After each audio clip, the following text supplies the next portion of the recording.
Hello again everybody, and welcome back to another edition of On the Range and the A-10C Warthog. And today I'm going to continue looking at the AGM-65 Maverick, this time focusing on the displays and the cockpit indications that are there to help you get the Maverick onto the target. So I'm starting out in just the basic configuration. I already have the master arm switch set to arm, and I have a Maverick profile called up on my Dismas, and I have the Maverick display selected on my right display. And you can see that it's in its basic configuration with the Maverick turned off. Now, I'm going to go ahead and go EO power to on and get it to step through its 3-minute alignment process.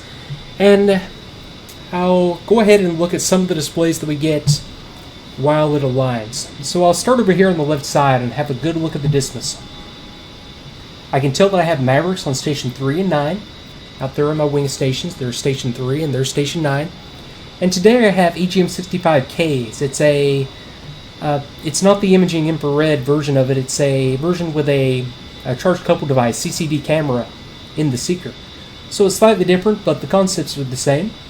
I can tell that I have it loaded on the LAW-117 single rail launcher. If I had a LAW-88 3-rail launcher, I would have 88 displayed there in the left corner, bottom corner of the boxes.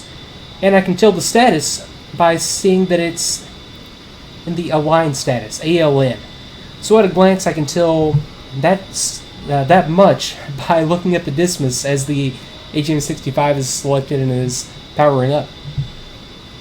Let me briefly duck into the profile for the AGM-65 and show you what else there is to see here. I'll go to View Profile, and I can see that again the launcher is the LAW-117. I have a minimum altitude that I can designate to give me an indication once I get below a certain altitude, and give me an indication on the HUD when I am below an altitude that I designate using the profile. So I might get that later. There are many ways to give yourself an altitude warning when you're getting down to low level, but I'll demonstrate this in a later video. So coming back over to the Maverick display on the right side of the forward console, I can see again at the top left I have the Maverick profile selected. The status is that it's in the align status for the next, it's a 3-minute process and I have about 1 minute remaining. I can tell that I have the EO powered on. I have an option to turn an adjust feature on that I'll show that in a later video as well once we get into bore sighting the missile. And I can change the slew rate of the missile and make it slower or faster as I use the slew control to move the seeker around using this function.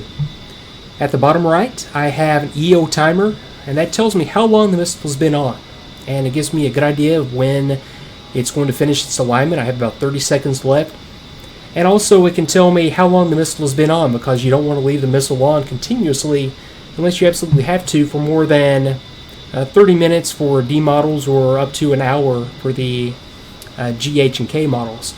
So that gives you an idea of how long the missile has been on. I can tell that it's not my sensor of interest at this point, and at the bottom left I have kind of like a standby ADI. It tells me my bank angle, so at a glance I can tell that I'm in a bank to the left. Okay, so it's approaching the end of its 3-minute warm-up cycle, and the Maverick is aligned, and now I have Maverick video displayed in my right display. And once it finishes this alignment, one more thing comes up that's useful.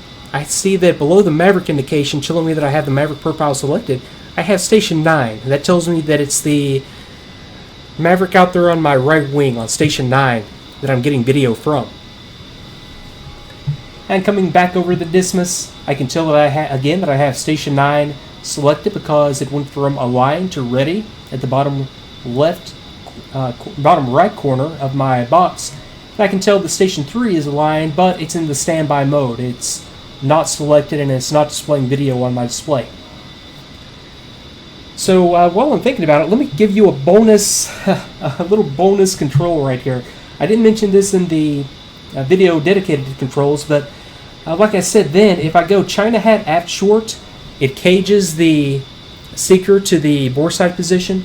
But once it's bore sighted, if I go China hat aft short again, it cycles, it steps to the next weapon. So, okay, there's China hat aft short, cycles over back to station 9, China hat aft short again, cycles back to station 3. So it allows you to step between missiles. It's just kind of neat, and that's the one control that I didn't mention during the video dedicated to controls. Okay, so back to displays. On the HUD, once everything is aligned, I now have the Maverick reticule displayed, and that's going to tell me where the Maverick is pointing. So as I slew it down, I can see the reticule going down. Slew it left, see it going left, slew it right, see it going right. So that's telling me on the HUD where the Maverick seeker is pointing. Also on the HUD at the left side, I have the DLZ, Desired Launch Zone, or Dynamic Launch Zone, depending on the manual you're reading or which contractor you're talking to.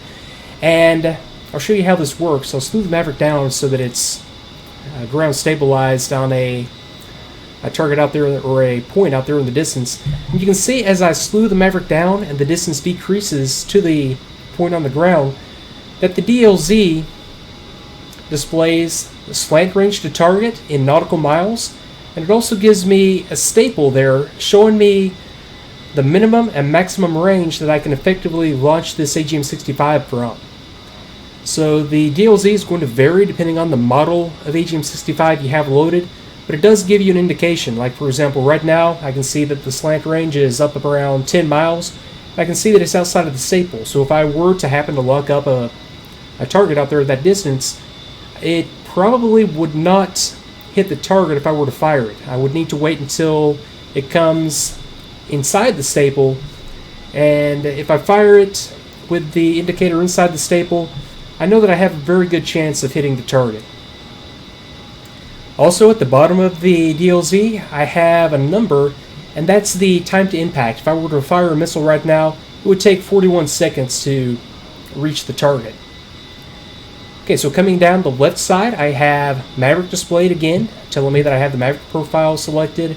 And now I also have Ready displayed there, and this is basically mirroring the indications that you get on the Dismas and on the Maverick display itself. So options could be off, it could be in a line, it could be standby, but this one it's displaying ready, meaning that it's powered up and ready to fire.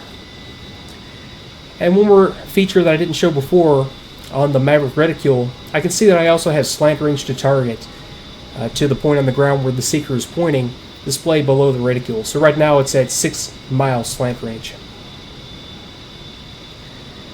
Alright, so coming back over to the Maverick display. And I know I'm throwing a lot of information at you in this, and if you saw the video 2 or 3 back from this one that showed a basic employment of the AGM-65, you can see that you don't really have to worry about a lot of this stuff. Once you get the basics down, it's very, very simple, but there is a lot of information here that is thrown at you that can be, under certain circumstances, useful, and in other certain circumstances, not as useful. But the information is there, and it is important. Okay, so coming down and focusing on the Maverick display itself. Now, once I have the Maverick stabilized out there in the distance, now I have the DLZ, the Desired Launch Zone, displayed on the left side of my Maverick display. So right now, again, I can tell that it's looking 7.7 miles slant range, and I can tell that it's within this staple on the DLZ, telling me that if I were to fire on a locked target at this range, the chances are it would hit. If the indicator were outside the staple and I were to fire on a target that I had locked up, the chances are it wouldn't hit. So that's how that works. And again, I have this number, 32 seconds. If I were to fire now, 30 seconds to impact is what I could expect. So, let's see here. Additionally, on the Maverick display, I have the crosshairs, which tells me exactly where the Maverick is pointing. And in the middle of the crosshairs, that's going to be the area known as the, let me see, what would you call that? The tracking gate. So, as you can see right now, the tracking gate has some space in it. If I were to lock up on a target, the tracking gate would collapse over a target, and you'll be able to see that once I get into a demonstration of employing the weapon. Now, additionally on the display, I have a box showing me the extent of the narrow field of view. For example, right now I'm in wide field of view, and let me bring it around to a point on the ground so you can see what I'm talking about. So if I were to go to narrow field of view right now, this box shows me what the field of view would be. So let me go to narrow field of view, back to wide field of view, and you can see that when I go to narrow, this is the extent that I'm looking at. So narrow field of view and back to wide. Additionally, on the bottom crosshair, I have these tick marks that are at 5, 10, and 15 degrees. And those are depression markers that tell me when I have the Maverick stabilized or tracking a point on the ground, if I bring the Maverick down and slew the Maverick down, I can tell by looking at this pointing cross what kind of depression angle that I'm at. So right now I'm at 5 degrees. If I continue to slew down, you see the cross come down to 10 degrees. It just gives me an idea of how far down, at what slant angle I'm looking with the Maverick Seeker. And that becomes important as we get into employment, because we need to worry about, where's the optimum place in the display to lock onto a target and be able to reliably achieve a lock. So talking about the tracking gate in the middle again, if I come down to a target, let me go to narrow field of view, come down and lock a target, you can see that the tracking gate collapses, and that's the display that you get when you do have a lock on a target. Now if I slew off and break lock, now the tracking gate is no longer there, and I have the 4 indications at the very extent of my display, and that's the break lock indication that you get. So whenever you see that, the Maverick space stabilizes, and that's how you can tell that it has broken lock, that it does not have a lock on a target. So bringing it around one more time to the bore sight position.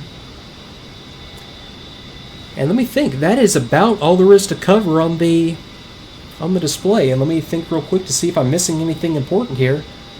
And I did notice that I missed, or at least didn't cover in enough detail, one important feature that you get on the Maverick display, and that's the pointing cross.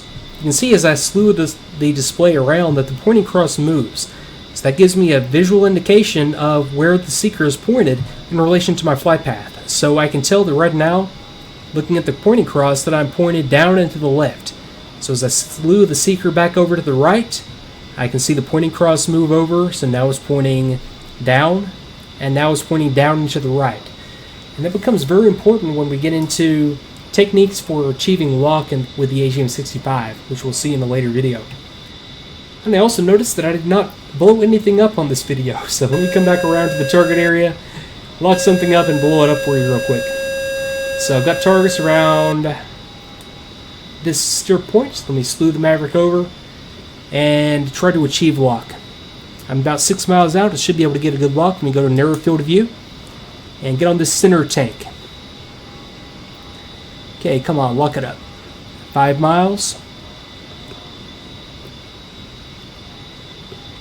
Slewing the Seeker over. Boy, just cannot lock this guy up. Let me go for this one.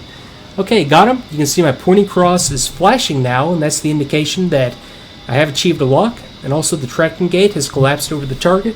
I'm within an adequate range, 3.4 miles, as displayed on my DLZ, so I depress and hold the weapon's release switch and fire the weapon.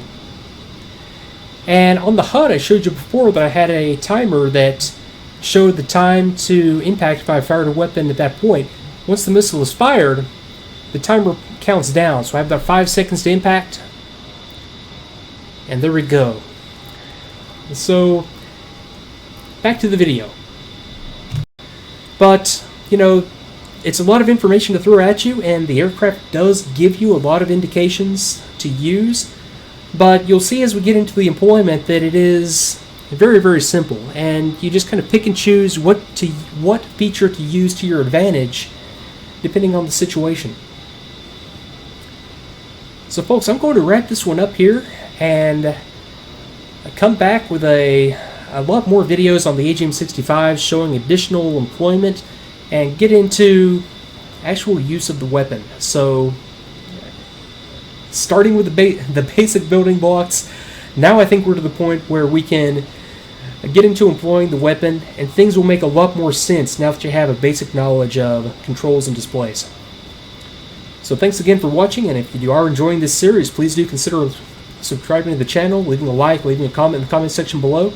It does help out, and I will see you next time.